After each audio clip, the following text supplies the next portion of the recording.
Hello मित्रों, હું છું ખીમજી કંડલિયા। મિત્રો, તમારું મારી ચેનલ પર સ્વાગત છે। મિત્રો, આપણે આ વિડીયોમાં બેઝિક ઇલેક્ટ્રિકલ ભાગ 2 લેવાના છે અને તેમાં આપણે અવરોધ વિશે જાણીશું અને કાર્બન રેઝિસ્ટન્સ વિશે જાણીશું અને આપણે તાપમાન અચળાંક આ ત્રણ ટોપિક વિશે આપણે સમજવાના છીએ અને તેને લગતા આપણે દાખલા જોવાના છીએ। મિત્રો, અમારી ચેનલ નામ છે ઇલેક્ટ્રિકલ આસિસ્ટન્ટ વિથ કે મિત્રો, તમે હજુ સુધી અમારી ચેનલને સબસ્ક્રાઇબ ન કરી તો અમારી ચેનલને સબસ્ક્રાઇબ કરી અમને સપોર્ટ કરો, જેથી તમને અમારી નોટિફિકેશન વારંવાર મળી રાખે। તો ચાલો મિત્રો, આપણે અવરોધ અને અવરોધને લગતા દાખલા અને આપણે તાપમાન અચળાંક અને કાર્બન રેઝિસ્ટન્સ તેને લગતા દાખલા જોઈએ।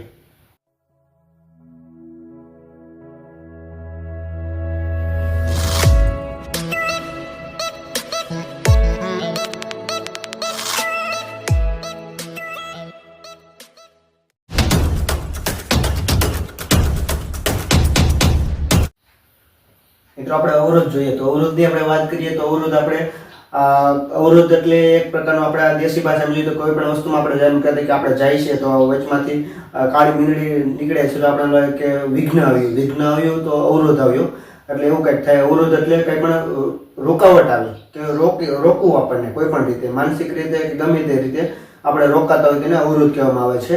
તો આપણે જાણી ગયા કે અવરોધ શું કહેવામાં આવે છે। અવરોધને બેઝિક આપણે જોઈતા હોય તેને રૂકાવટ કહેવામાં આવે છે। તો આપણે ઇલેક્ટ્રિકલ ભાષામાં જોઈએ તો અવરોધ શેને રૂકાવટ આપે છે? તો મિત્રો, ઇલેક્ટ્રિકલ ભાષામાં જોઈએ તો અવરોધ તે વિદ્યુત પ્રવાહને રૂકાવટ આપે છે, વિદ્યુત પ્રવાહને પસાર થવામાં જે રૂકાવટ બને છે।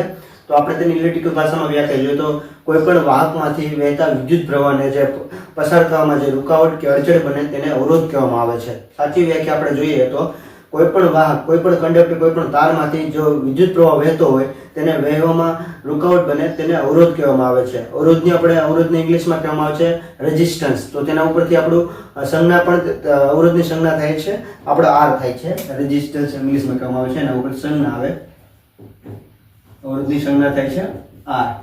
હવે આપણે તેને આકૃતિ કે સિમ્બોલ જોઈએ, અવરોધના આકૃતિ કે સિમ્બોલ જોઈએ। આકૃતિ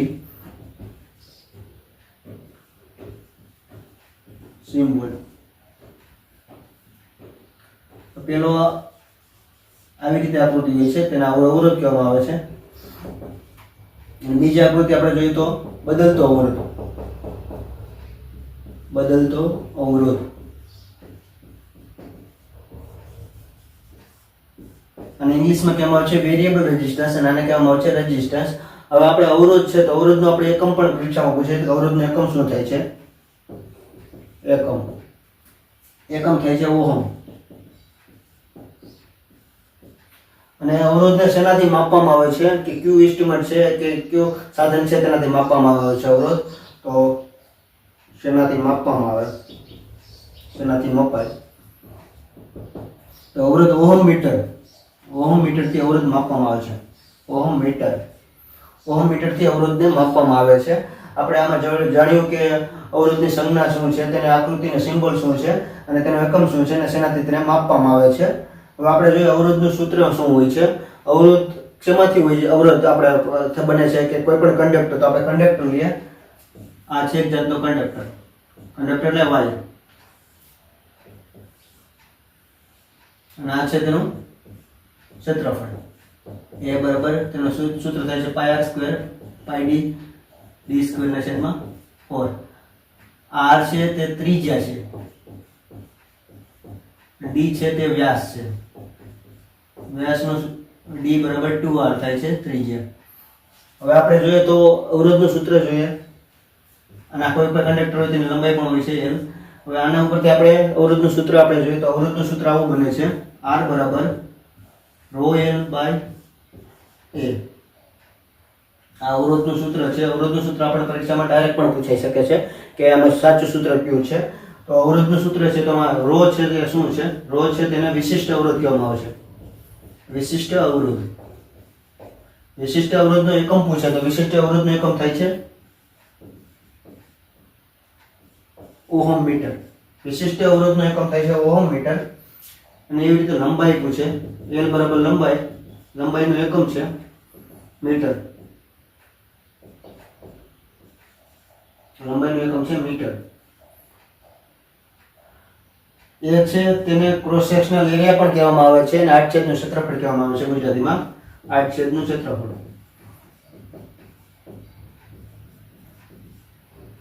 હવે આપણે આ અવરોધનું સૂત્ર છે તેમાં આપણે પરીક્ષામાં એવો પણ પૂછાય કે અવરોધના સૂત્રમાં શું શું સંબંધ બની શકે છે. તો આપણે અવરોધમાં તેના સંબંધ જોઈએ. તો અવરોધનો સંબંધ હોય છે લંબાઈ સાથે સમપ્રમાણમાં સંબંધ હોય છે. આમાં પૂછાય છે અવરોધ અને લંબાઈનો સંબંધ શું હોય છે, તો આપણે ખબર હોય કે સમપ્રમાણનો સંબંધ હોય છે. બીજો સંબંધ આપણને પૂછે કે અવરોધનો એરિયા સાથે શું સંબંધ હોય છે, તો એ અવરોધનો એરિયાના વ્યસ્ત પ્રમાણમાં સંબંધ હોય છે. અને ત્રીજો સંબંધ જોઈએ તો અવરોધનો લંબાઈના સમપ્રમાણમાં અને એરિયાના વ્યસ્ત પ્રમાણમાં એવો સંબંધ બની શકે છે. તો આપણે આમાં જોયું કે આમાં ત્રણ સંબંધ છે. તેના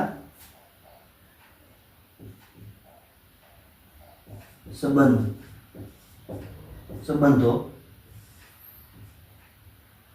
અવરોધના સંબંધો આપણે જોઈએ કે ત્રણ પ્રકારના સંબંધ છે કે અવરોધ લંબાઈના સમપ્રમાણમાં હોય છે અને આડછેદના ક્ષેત્રફળના વ્યસ્ત પ્રમાણમાં હોય છે, અને લંબાઈ અને એરિયાનો બેનો સંબંધ પણ આપણે જોયો.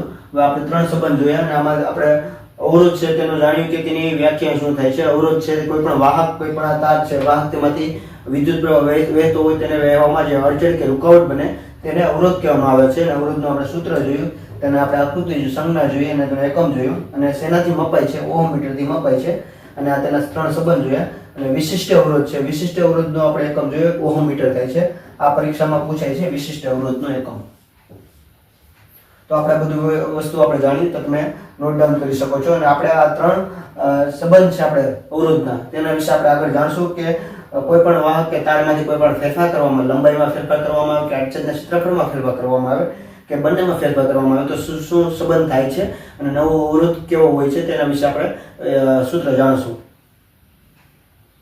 મિત્રો આપણે અવરોધના જુદા જુદા સંબંધો જોયા. આપણે જે જુદા જુદા સંબંધોને લીધે આપણે કોઈ પણ એક વાહકના લઈને જુદા જુદા પ્રયોગો કરવાના છે અને તેના વિશે પ્રયોગ કરીને આપણે નવા નવા સૂત્ર બનાવવાના છે કે નવો અવરોધ શું થાય છે.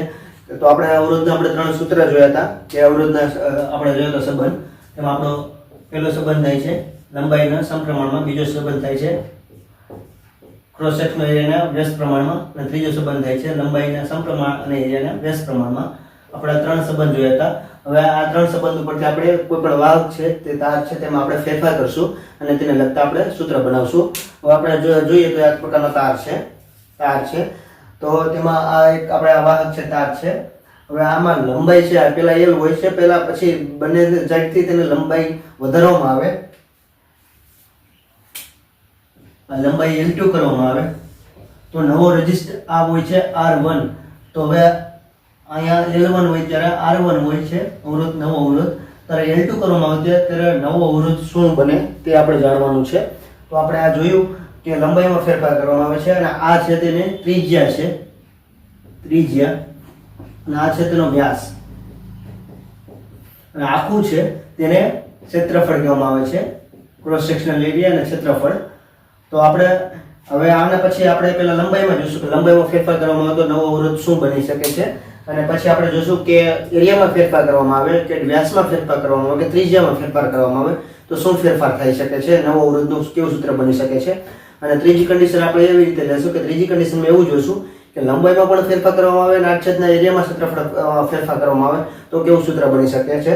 અને આમાં આપણે આ દાખલાઓ અને આ ક્વેશ્ચન કે આપણે સોલ્વ કરવા માટે ઘણી ટ્રીક પણ લઈ આવે છે કે ટ્રીકથી તમે ડાયરેક્ટ પ્રશ્ન પણ સોલ્વ કરી શકશો. હવે આપણે જોઈએ તો લંબાઈમાં ફેરફાર કરવામાં આવે. પહેલી આપણી કન્ડિશનમાં જોઈએ લંબાઈમાં ફેરફાર કરવામાં આવે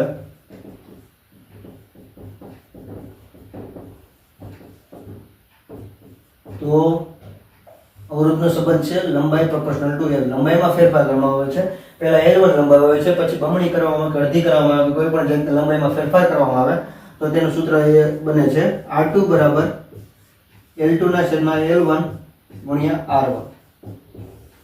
આ તેનું સૂત્ર છે. અને ટ્રીક થી આપણે જોઈએ, ટ્રીક આપણે છે R2 બરાબર N R1. આ N છે તે લંબાઈમાં ફેરફાર, લંબાઈમાં ફેરફાર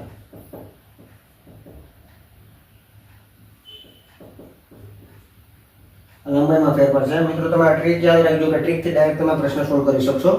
હવે એવી જ રીતે આપણે જોઈએ કે કોઈ પણ એરિયા છે ક્રોસ સેક્શનલ એરિયામાં આ એરિયા છે તેમાં ફેરફાર કરવામાં આવે, તેને દબાવીને નાનું કરવામાં આવે કે પહોળું કરવામાં આવે તો શું ફેરફાર થાય છે કોઈ પણ તારમાંથી. બીજું જોઈએ આપણે એરિયામાં ફેરફાર કરવામાં આવે.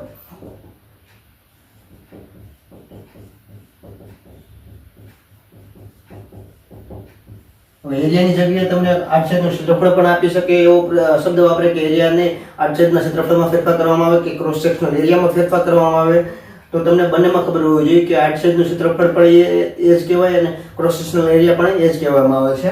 તો હવે એરિયામાં ફેરફાર કરવામાં આવે તો નવું અવરોધનું સૂત્ર થાય છે R2 બરાબર A1/A2 ગુણ્યા R1.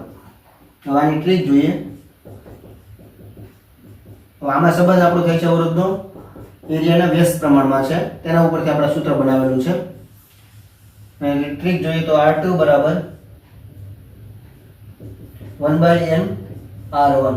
આ ટ્રીકથી તમને ડાયરેક્ટ જવાબ પણ આવી શકે. એને એટલે કોઈ પણ એરિયામાં થતો ફેરફાર છે, એરિયામાં થતો ફેરફાર.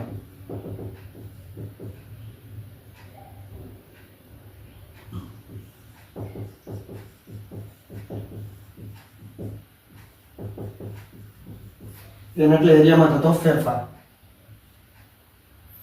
હવે આપણે જોઈએ કે એમાં જે એવી રીતે કે વ્યાસમાં ફેરફાર પૂછે કે ડાયામીટરમાં, ઇંગ્લિશમાં કહેવાય છે ડાયામીટર, ગુજરાતીમાં કહેવાય છે વ્યાસ. વ્યાસમાં ફેરફાર કરવા તો શું સૂત્ર બને છે? વ્યાસમાં ફેરફાર. વ્યાસમાં ફેરફાર કે ત્રિજ્યામાં ફેરફાર પૂછે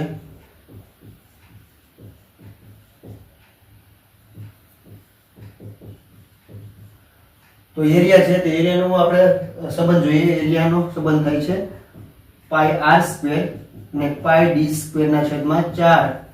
તો આમાંથી એવો સંબંધ બને છે એરિયા બરાબર એરિયા d સ્ક્વેર ના સમપ્રમાણમાં અને એરિયા ત્રિજ્યા ના સ્ક્વેર ના સમપ્રમાણમાં હોય છે. આ સંબંધથી આપણે સૂત્ર બનાવવાનું છે આનું. તો r2 નું સૂત્ર થાય છે d1 ના છેદમાં d2 બંનેનો સ્ક્વેર ગુણ્યા r1 અને આ છે આપણો વ્યાસનું. અને હવે આ વ્યાસનું સૂત્ર છે ત્રિજ્યાનું સૂત્ર જોઈએ. ત્રિજ્યાનું સૂત્ર થાય છે r1 ના છેદમાં r2 નો સ્ક્વેર r1. મિત્રો આ બંનેની ટ્રીક આપણે જોઈએ તો આ ત્રિજ્યા પૂછે કે વ્યાસમાં ફેરફાર પૂછે તો આપણે ટ્રીક થી ડાયરેક્ટ સોલ્વ કરી શકીએ છીએ. r2 બરાબર 1/n સ્ક્વેર r1. આનું સૂત્ર થાય છે 1/n સ્ક્વેર. n સ્ક્વેર એટલે વ્યાસમાં ફેરફાર અને આપણે r1 n સ્ક્વેર આપણે આવે છે છેદમાં n સ્ક્વેર. આ ટ્રીક છે તેની. હવે આપણે જોઈએ કે આપણે જાણ્યું કે લંબાઈમાં ફેરફાર કરે, એરિયામાં ફેરફાર કરે કે વ્યાસ કે ત્રિજ્યામાં બંનેમાં ફેરફાર કરે તો શું ફેરફાર થાય છે. હવે આપણે ત્રીજી કન્ડિશન લઈએ. ત્રીજી કન્ડિશનમાં એવું લઈએ કે આ વાહક છે તેની લંબાઈ પણ મોટી કરવામાં આવે અને આડછેદનું ક્ષેત્રફળ પણ નાનું કરવામાં આવે કે મોટું કરવામાં આવે, બંનેમાં ફેરફાર કરવામાં આવે તો શું સૂત્ર બની શકે છે? એરિયા અને લંબાઈ માં ફેરફાર કરવામાં આવે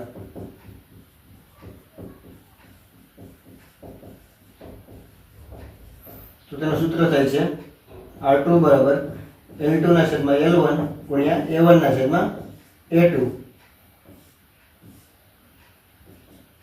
R1. આનું સૂત્ર છે. હવે મિત્રો આપણે ત્રણ પ્રકારની આ અવરોધના સંબંધ હતા કે અવરોધ લંબાઈના સમપ્રમાણમાં હોય છે, આડછેદના એરિયાના વ્યસ્ત પ્રમાણમાં હોય છે અને આ બંનેનો સંબંધ કે લંબાઈના સમપ્રમાણમાં અને એરિયાના વ્યસ્ત પ્રમાણમાં હોય છે. તો તે સંબંધના લીધે આપણે કોઈ પણ વાહકમાંથી પ્રયોગ કરીએ કે લંબાઈ વધારવામાં આવે કે લંબાઈમાં ફેરફાર કરવામાં આવે કે આડછેદના ક્ષેત્રફળમાં ફેરફાર કરવામાં આવે કે બંનેમાં ફેરફાર કરવામાં આવે એરિયા અને લંબાઈ તો શું સૂત્ર બની શકે છે તે આપણે જોયું અને તેની ટ્રીક પણ જોઈ. તમે ટ્રીકથી ડાયરેક્ટ પ્રશ્ન સોલ્વ કરી શકશો. આને લગતા પ્રશ્નો આપણે જેટકો, એમજી વિસલ, યુજી વિસલ, ડીજી વિસલ અને બધી જ કંપનીની પરીક્ષા હોય ઇલેક્ટ્રિકલ આર્ટ્સની તેમાં પ્રશ્ન પૂછાય છે. એક માર્કનો પ્રશ્ન દર વખતે આવે છે.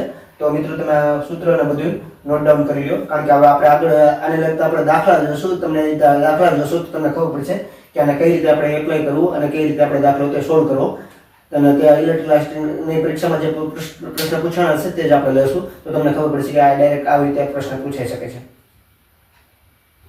આપણે અવરોધના જુદા જુદા સંબંધના આપણે દાખલા જોયા. આપણે આના આગળના આપણે સ્લાઇડમાં આપણે જોયું હતું કે તેમાં આપણે લંબાઈમાં ફેરફાર કરવામાં આવે તો શું સૂત્ર બને, અને તેમાં આડછેદના એરિયામાં ફેરફાર કરવામાં આવે તો શું સૂત્ર બને, અને બંનેમાં ફેરફાર કરવામાં આવે તો શું સૂત્ર બને, એને લગતા આપણે દાખલા. અને આપણે ટ્રીક લખી રાખી છે પહેલાથી કે ટ્રીક તમે આ મારીને ડાયરેક્ટ પણ જવાબ લખી શકો છો.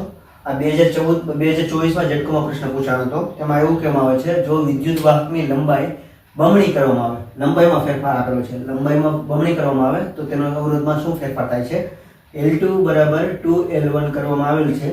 R2 નું આપણે સૂત્ર થાય છે L2 ના છેદમાં L1 ગુણ્યા R1. L2 આપણે છે 2L1 ના છેદમાં L1 જાય અને ગુણ્યા R1 તો જવાબ આવે છે 2R1. હવે આપણે ટ્રીક થી જોઈએ તો ટ્રીક આપણે આ એપ્લાય કરવામાં આવે છે, લંબાઈની ટ્રીક. R2 બરાબર NR1 તો ડાયરેક્ટ જ એને લંબાઈમાં ફેરફાર, લંબાઈ કેટલી કરવામાં આવે છે બમણી 2 ગણી તો B2R1. આનો જવાબ આવે છે ડાયરેક્ટ 2R1. ટ્રીકથી આપણે ડાયરેક્ટ પણ જવાબ લખી શકીએ છીએ. હવે આપણે જોઈએ બીજો પ્રશ્ન આપણે લઈએ. બીજો પ્રશ્ન પીજીવીએસએલ 2024માં હમણાં લેવાયેલી પરીક્ષામાં લેવાયેલો છે. જો પેલો એમાં એવો પ્રશ્ન કે જો કંડક્ટરનો ક્રોસ સેક્શનલ એરિયા બમણો કરવામાં, ક્રોસ સેક્શનલ એરિયા એટલે આડછેદનું ક્ષેત્રફળ બમણું કરવામાં આવે તો નવો રેઝિસ્ટન્સની કિંમતમાં શું ફેરફાર થાય છે. હવે એરિયા છે A2 બરાબર 2A1 લેવામાં આવ્યો છે તો તેમાં શું ફેરફાર થાય એવો પ્રશ્ન પૂછ્યો. સૂત્રમાં જો આપણે R2 બરાબર A1 ના છેદમાં A2 ગુણ્યા R1 તો A1 એમનેમ અને A2 બરાબર 2A1 A1 જાય તો ગુણ્યા R1 હતો તો R1 હાફ. નવો અવરોધ અડધો થાય છે R1 ના છેદમાં 2 એવો આપણો જવાબ બને છે R1 ના છેદમાં 2. હવે આપણે આના ટ્રીકથી આપણે જોઈએ તો ટ્રીક ડાયરેક્ટ આપણે આ R2 બરાબર એ એપ્લાય થાય છે. ટ્રીક R2 બરાબર 1/n ગુણ્યા R1. એના એટલે શું છે એરિયામાં ફેરફાર. તો આપણે શું કહે છે બમણો કરવામાં આવે તો 2 ગણો તો 1/2 R1. તો ડાયરેક્ટ પણ જવાબ આવી શકે છે. મિત્રો પરીક્ષામાં તમારે ડાયરેક્ટ ટ્રીક યાદ રાખશો તો તમે ડાયરેક્ટ પ્રશ્ન સોલ્વ કરી શકશો. હવે આપણે જોઈએ ત્રીજો પ્રશ્ન. મેટલ વાયરમાં આપેલ લંબાઈનો વ્યાસ, આપણને વ્યાસ બમણો કરવામાં આવે છે, લંબાઈનો વ્યાસ બમણો કરવામાં આવે તો નવો રેઝિસ્ટન્સ કેટલો થાય છે તેવો પ્રશ્ન પૂછેલો છે. આપણે તેને એરિયાનો સંબંધ થાય છે d². આ એરિયાનો સંબંધ થાય છે વ્યાસ સાથે. હવે તેનો આપણે સૂત્ર જોઈએ R2 બરાબર d1 ના છેદમાં d2 નો સ્ક્વેર R1. d1 તો આપણે એમનો આપેલો છે d2 બરાબર આપણે બમણો આપે 2d1 એવું આપેલું છે 2d1 નો સ્ક્વેર. d1 જાય તો 1/2 છે તો એનો સ્ક્વેર આપણે લઈએ તો આપણો જવાબ આવે છે 1/4 R1. 1/4 R1 એવો જવાબ આવે છે. આપણે ટ્રીક ડાયરેક્ટ જોઈએ. ટ્રીકથી તો R1 બરાબર 1/n² R1 તો બમણી એટલે 2 ગણી તો 2 નો સ્ક્વેર R1 તો 1/4 R1. આપણે ટ્રીકથી ડાયરેક્ટ જવાબ પણ લઈ શકીએ છીએ. હવે આપણે જોયું આપણે ત્રીજામાં જોયું કે વ્યાસમાં ફેરફાર. હવે આપણે ચોથો પ્રશ્ન જોઈએ. આપણે વ્યાસમાં ફેરફાર પૂછે કે ત્રિજ્યામાં ફેરફાર પૂછે, બંનેમાં સેમ સૂત્ર આવે છે અને સેમ ટ્રીક લાગુ પડે છે. હવે આમાં તો એ પ્રશ્ન એવો પૂછ્યો કે ત્રિજ્યા, તમને ત્રિજ્યામાં ફેરફાર પૂછે તો પણ તેનો સરખો જવાબ આવે. ત્રિજ્યા અહીં આપણે અડધી છે એના જગ્યાએ બમણી કરીએ તો આપણે તમને સરખો જ બની જશે બમણી. ત્રિજ્યા બમણી કરવામાં આવે R2 બરાબર 2R1. આમાં સેમ સૂત્ર લાગુ પડે છે. અહીંયા વ્યાસના જગ્યાએ ત્રિજ્યા આવી જાય છે R1 ના છેદમાં R2 નો સ્ક્વેર ગુણ્યા R1 તો R1 2R1 R1 જાય તો 1/2 નો સ્ક્વેર એટલે 1/4 R1. ટ્રીક આમાં લાગીએ R2 બરાબર 1/n² R1 તો ત્રિજ્યામાં ફેરફાર થાય છે બમણો તો 2 ના સ્ક્વેર થાય છે 4 R1. આપણે ટ્રીકથી ડાયરેક્ટ પણ જવાબ લખી શકીએ છીએ. વ્યાસમાં ફેરફાર પૂછે કે ત્રિજ્યામાં ફેરફાર પૂછે બંનેના સૂત્ર સરખા જ આવે છે પણ વ્યાસની જગ્યાએ ત્રિજ્યા આવી જાય છે અને ટ્રીક બંનેમાં સેમ એપ્લાય થાય છે. આપણે આ 3 ટ્રીક પ્રમાણે તેના દાખલા જોયા અને હવે આપણે આગળ જોશું કે લંબાઈમાં પણ ફેરફાર કરવામાં આવે અને વ્યાસમાં પણ ફેરફાર કરવામાં આવે કે લંબાઈમાં ફેરફાર કરવામાં આવે અને આડછેદના એરિયામાં બંનેમાં ફેરફાર કરવામાં આવે તો કેવી રીતે આપણે એવો પ્રશ્ન પૂછે તો કેવી રીતે આપણે સોલ્વ કરવું તે રીતના આપણે દાખલા જોઈશું. આપણે આડછેદના ક્ષેત્રફળમાં ફેરફાર અને લંબાઈમાં ફેરફાર બંનેમાં ફેરફાર કરવામાં આવે તો તેને લગતા આપણે પ્રશ્ન જોઈએ. જો પ્રશ્ન આપણને જેટકો 2023 પ્રશ્ન પૂછાઈ ગયેલો છે તેમાં એવું કહે છે જો વાહકનો અવરોધ 1 ઓહમ છે તો વાહકનો અવરોધ આપણને 1 ઓહમ આપેલો છે. પહેલો છે જો વાહકની લંબાઈ બમણી કરવામાં આવે, લંબાઈ આપણે બમણી કરેલી છે કરવામાં આવે અને તેનો વાહકનો વ્યાસ અડધું કરવામાં આવે, વ્યાસ d2 બરાબર હાફ d1 કરવામાં આવે તો વાહકનો અવરોધ કેટલો?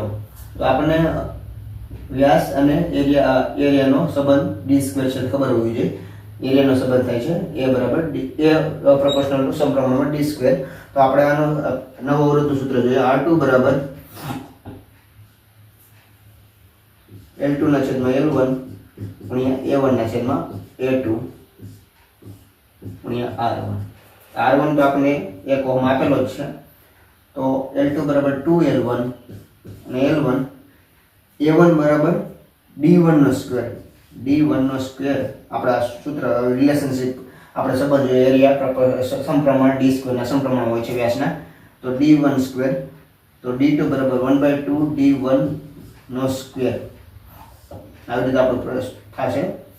આમાં જોઈએ L1 જાય તો 2 D1 નો સ્ક્વેર 1/4 D1 નો સ્ક્વેર. D1 સ્ક્વેર જાય ને 4 છે તો ઉપર વહી આવે તો આપણો જવાબ આવે છે 8. તો R2 નો આપણો જવાબ આવે છે 8 જવાબ આવે છે. 8 ગણો હોય છે નવો અવરોધ કેટલો હોય છે તો 8 ગણો હોય છે. 8 જવાબ આવે છે. આ 4 છે ઉપર વહી જાય.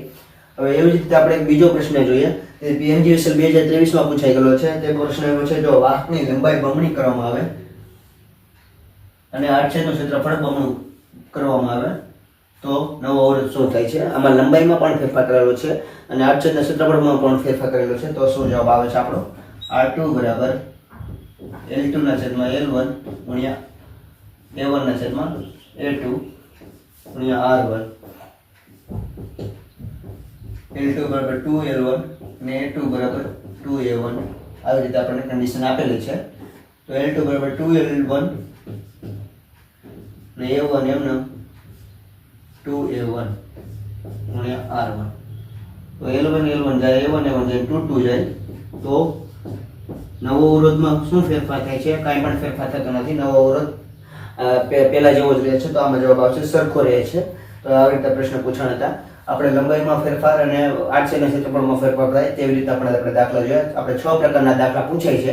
તમને એમાંથી એક પ્રશ્ન તમને ઇલેક્ટ્રિકની પરીક્ષામાં એક બાદ તમને સહેલાઈથી મેળવી શકો છો. તમે આ 6 પ્રકારના દાખલા સારી રીતે સમજી લ્યો, શીખી લ્યો તો ચાલો મિત્રો હવે આપણે આગળ 2 ટોપિક લેશું જેમાં કાર્બન રેઝિસ્ટન્સ લેશું અને તાપમાન અચળાંક લેશું. તમે આ નોટ ડાઉન ન કર્યું તો નોટ ડાઉન કરી શકો છો.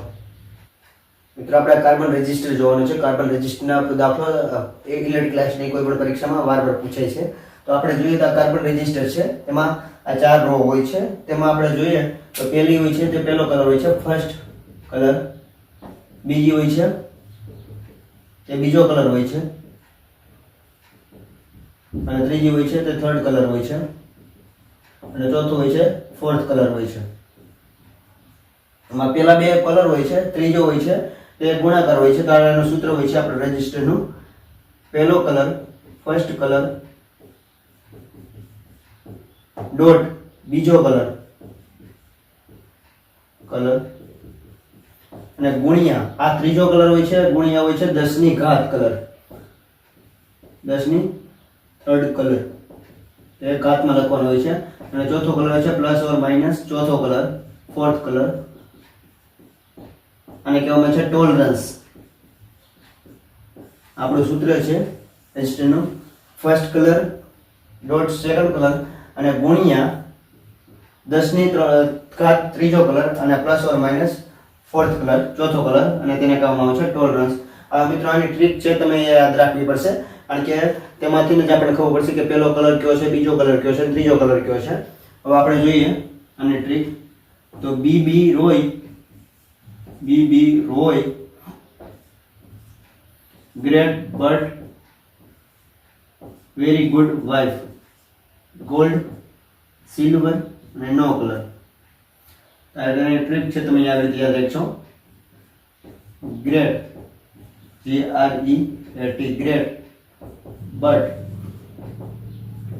very good W એટલે વાઇફ અને ગોલ્ડ સિલ્વર અને નો કલર. આ BB Roy great but very good wife gold silver અને નો કલર આવી રીતે ટ્રીક છે. હવે મિત્રો આમાંથી આપણે જોઈએ બી એટલે બ્લેક કાળો કલર, કાળો, બ્રાઉન, કથ્થઈ, ઓરેન્જ, કેસરી, આપણે ભૂલ થઈ ગઈ. આ બીબી એટલે બ્લેક બ્રાઉન, પછી આપણે આવે છે રેડ લાલ,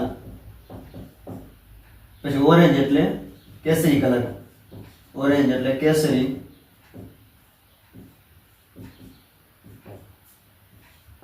વાય એટલે યલો એટલે લીલો કલર, યલો એટલે પીળો. હવે આપણે આવે છે ગ્રેટ, ગ્રેટ એટલે ગ્રીન કલર, ગ્રીન એટલે ગુજરાતીમાં કહેવામાં છે લીલો કલર. અને બ્લુ,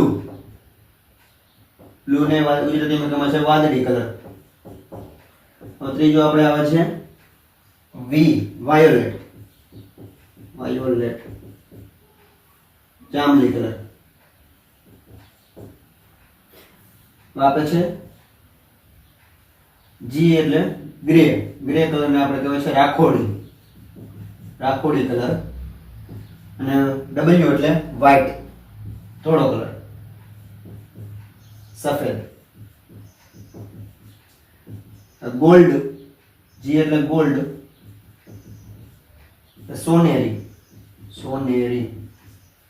અને સિલ્વર એટલે રૂપેરી,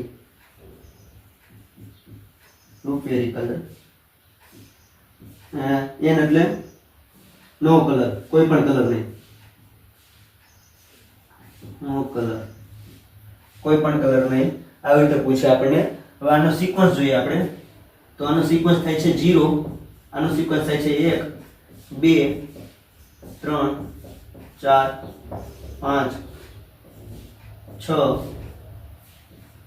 7 8 અને 9. આવી રીતેનો સિક્વન્સ થાય છે 1 2 3 4 5 6 7 8 9. અને ગોલ્ડ અને સિલ્વર અને નો કલર એનો સિક્વન્સ નથી. હવે મિત્રો આમાં જોઈએ તો ટોલરન્સ. હવે આપણા આ છે ટોલરન્સ. ટોલરન્સ જોઈએ તો આનો 0 ટોલરન્સ થાય છે, આનો કાંઈ પણ ટોલરન્સ થતો. પછી આનો ટોલરન્સ થાય છે 1%, 2%, 3%, 4%. હવે આપણે જોઈએ ગોલ્ડનો ટોલરન્સ શું થાય છે. ગોલ્ડનો ટોલરન્સ થાય છે 5% અને સિલ્વરનો ટોલરન્સ થાય છે 10% અને આપણે નો કલરનો ટોલરન્સ થાય છે 20%. તો મિત્રો આપણે આવી રીતે તમને યાદ રાખીશું કે BB Roy great but very good wife gold અને સિલ્વર તેનો સિક્વન્સ જોઈએ આપણે. તો બ્લેકમાં થાય છે 0 અને બ્રાઉનમાં થાય છે 1 અને રેડમાં થાય છે 2 3 4 5 6 7 8 9 અને ગોલ્ડમાં અને સિલ્વરમાં તેનો સિક્વન્સ નથી હોતો, નો કલરમાં પણ સિક્વન્સ નથી હોતો, પણ તેમાં ટોલરન્સ હોય છે. તો તમે જોઈ શકો છો કે ફર્સ્ટ બ્રાઉનમાં હોય છે 1% અને લાલ રેડમાં હોય છે 2% અને ઓરેન્જમાં હોય છે 3% અને યલોમાં હોય છે 4% અને ગોલ્ડમાં ટોલરન્સ હોય છે 5% અને સિલ્વરમાં 10% અને કોઈ પણ કલર ન હોય તો તેમાં હોય છે 20%. હવે આપણે આ પ્રશ્ન આપણે જોયું કે કાર્બન રેઝિસ્ટન્સમાં આવી રીતે પ્રશ્ન છે. હવે મિત્રો તેમાં પ્રશ્ન પણ પૂછાય છે, તો આપણે પ્રશ્ન લઈએ તો તમને ખબર પડશે કે કેવી રીતે પ્રશ્ન પૂછાય. પ્રશ્ન એવો છે કે લાલ લાલ અને લાલ, લાલ લાલ અને લાલ રિંગ વાળા, લાલ લાલ અને લાલ રિંગ વાળા રેઝિસ્ટરનો અવરોધ કેટલો? લાલ લાલ અને લાલ રિંગ વાળા રેઝિસ્ટરનો અવરોધ કેટલો થાય? આવી રીતે પરીક્ષામાં પ્રશ્ન પૂછાય છે. લાલ લાલ અને લાલ રિંગ વાળા રેઝિસ્ટરનો અવરોધ કેટલો થાય. તો મિત્રો આપણે જોઈએ કે આમાં 3 કલર જ આપ્યા છે, ચોથો કલર નથી આપ્યો. તો આપણે તેની જગ્યાએ એવું આપણે ધારવું પડશે કે તે નો કલર છે કે કોઈ પણ કલર નથી. તો આપણે આ સૂત્ર ઉપર જોઈએ તો પહેલો કલર છે લાલ. તો બીબી રોય એટલે ત્રીજો આવી જાય છે આપણે. બીબી રોય એટલે રેડ. તો આપણે આવે છે તે બીજા નંબરનો કલર છે લાલ. તો પાછો પણ લાલ આપ્યો છે, તો પાછો પણ એને બી આપણે આવી રીતે કરવાના. અને ત્રીજો કલર આપણે ગુણ્યા કરવાનો, 10 ની ઘાત કોઈ પણ લગાડવાની. તો આપણે જોઈએ તો તે પણ લાલ છે, તો તેનો પણ સિક્વન્સ 2 છે. તો આવી રીતે જવાબ આવે છે કે 10 ની 2 ઘાત. 10 ની 2 ઘાત. અને પ્લસ ઓર માઇનસ ટોલરન્સ કોઈ પણ કલર આપ્યો નથી, આપણે 3 કલર જ આપ્યા છે. ચોથો નો આપ્યો તો નો કલર આપણે દેવાનો. નો કલરનો ટોલરન્સ થાય છે 20%. તો મિત્રો આવી રીતે આપણે આ પ્રશ્ન ગણી શકીએ છીએ. જવાબ 22 ગુણ્યા 10 ની 2 પ્લસ ઓર માઇનસ 20%. આવી રીતે આપણે દાખલો પરીક્ષામાં પૂછાય છે. તમે કાર્બન રેઝિસ્ટન્સ જોયો કે પહેલો કલર ડોટ બીજો કલર ગુણ્યા 10 ની 3 ઘાત 10 ની કોઈ પણ થર્ડ કલર ઘાત લગાડવાની અને પ્લસ ઓર માઇનસ ચોથો કલર. અને તેમાં આપણે સિક્વન્સ જોયું કે BB Roy great but very good wife gold silver અને નો કલર. આ તમે યાદ રાખવો પડશે. અને આપણે સિક્વન્સ જોયો કે આ સિક્વન્સ પ્રમાણે આમાંથી આપણે આવી રીતે દાખલો પૂછાય છે. દાખલો પણ આપણે સોલ્વ કર્યો. કાર્બન રેઝિસ્ટર આપણે ટોપિક આમાં જાણ્યું. હવે આપણે જોશું કે તાપમાન અચળાંક, અવરોધનો તાપમાન અચળાંક હોય તેનું સૂત્ર શું આવે, તેના એકમો શું આવે તે આપણે જોશું આગળ. તમે આ કાર્બન રેઝિસ્ટર ન લખ્યું હોય તો તમે લખી શકો છો. હવે આપણે આ લેશું તાપમાન અચળાંક. મિત્રો આપણે તાપમાન અચળાંક વિશે ભણવાના છે. તાપમાન અચળાંકને આપણે ઇંગ્લિશમાં કહેવાય છે ટેમ્પરેચર કોએફિશિયન્ટ. આપણે તાપમાન અચળાંક શું છે મિત્રો? કોઈ પણ ધાતુ હોય તેને ટેમ્પરેચર કોઈ પણ તાપમાન આપવા માટે 0 સેલ્સિયસ થી 1 સેલ્સિયસ તાપમાન આપણે આપીએ કોઈ પણ ધાતુને, તો જે તાપમાન આપવાથી જે અવરોધમાં જે ફેરફાર થાય તેને આપણે કહેવામાં આવે છે તાપમાન અચળાંક.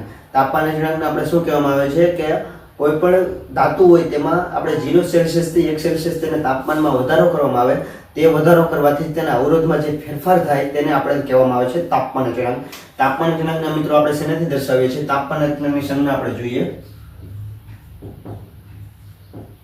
તો આપણે તેને આલ્ફા વડે દર્શાવીએ છીએ. હવે તાપમાન અચળાંકનો આપણે એકમ પર પરીક્ષામાં પૂછાતો હોય છે, તો તેનો એકમ આપણે જોઈએ તો એકમ એનો થાય છે છેદમાં 1 સેલ્સિયસ. અને બીજો એવો એકમ થાય છે ઓહો સેલ્સિયસ. આ મિત્રો તેનો એકમ છે, તેની સંજ્ઞા થાય છે આલ્ફા. તેનો એકમ આવી રીતે થાય છે. હવે મિત્રો એ આપણને પરીક્ષામાં તેનો એકમ પૂછાય છે અને તેનું સૂત્ર પૂછાતું હોય છે. તો આપણે આમાં તાપમાન અચળાંકને લગતા દાખલા પૂછાતા નથી, તો આપણે તેના સૂત્ર આપણે જોશું. હવે તાપમાન આપણે જોઈએ કે તાપમાન હોય અને તેના અવરોધમાં ફેરફાર થતો હોય અને તાપમાન અચળાંકમાં ફેરફાર થતો હોય. અચળાંક આપણે આલ્ફાનું સૂત્ર મેં જોવાના છે, તો કેવી રીતે આપણે તેનું સૂત્ર મેળવી શકીએ તે આપણે જોશું.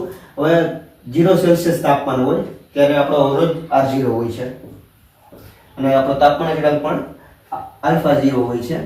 હવે એવી જ રીતે આપણે T સેલ્સિયસ તાપમાન લઈએ ત્યારે RT થાય છે અને આપણો તાપમાન થાય છે આલ્ફા T. હવે મિત્રો આ આપણે સંબંધથી આપણે એક સૂત્ર બનાવીએ. RT બરાબર R0 1 પ્લસ આલ્ફા 0 T. આપણું પહેલું સૂત્ર છે. આવી રીતે સૂત્ર બને છે, પહેલું સૂત્ર છે. હવે એવી રીતે આપણે ટેમ્પરેચરમાં ફેરફાર કરીએ તો T સેલ્સિયસ આપણે લઈએ, T1 સેલ્સિયસ લઈએ તો આપણું થાય છે R1 અને એવી રીતે આલ્ફા 1 થાય છે. હવે T2 લઈએ, T2 સેલ્સિયસ છે ટેમ્પરેચર, R2 થાય છે અને આલ્ફા 2 થાય છે. હવે આ સંબંધ ઉપરથી આપણે બીજું સૂત્ર બનાવીએ તો બીજું સૂત્ર આપણું જોઈએ RT2 બરાબર RT1 1 plus alpha T2 minus T1. આવી રીતે આપણું બીજું સૂત્ર થાય છે. મિત્રો આ પહેલું સૂત્ર જોયું કે R0 માંથી T સેલ્સિયસ આપણે કરીએ તો શું થાય છે, અને તો આપણે RT બરાબર R0 1 પ્લસ આલ્ફા T. આવી રીતે એક સૂત્ર બન્યું. અને બીજું સૂત્ર આપણે જોયું RT2 બરાબર RT1 1 પ્લસ આલ્ફા T. આવી રીતે સૂત્ર બન્યું. હવે મિત્રો આ બે સૂત્ર બન્યા છે તેને કમ્પેરિઝન આપણે કરીને આલ્ફાનું સૂત્ર આપણે મેળવીશું કે તાપમાન અચળાંકનું સૂત્ર શું થાય છે તે આપણે જોશું. હવે બંનેને આપણે લઈએ તો આલ્ફાનું સૂત્ર થાય છે આલ્ફા બરાબર RT માઇનસ R0 અને છેદમાં RT. આવી રીતે આપણું સૂત્ર બને છે RT માઇનસ R0 છેદમાં R0T.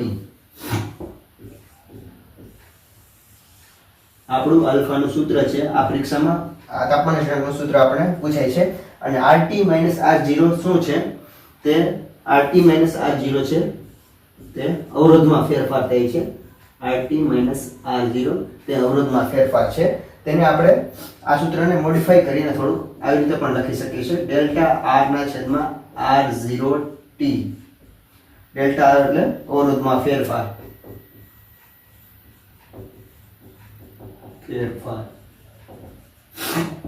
મિત્રો પરીક્ષામાં આપણને સૂત્ર પૂછે છે આલ્ફા બરાબર RT માઇનસ R0 છેદમાં R0T અને એવી રીતે પણ પ્રશ્ન પૂછે છે ડેલ્ટા R ના છેદમાં R0T.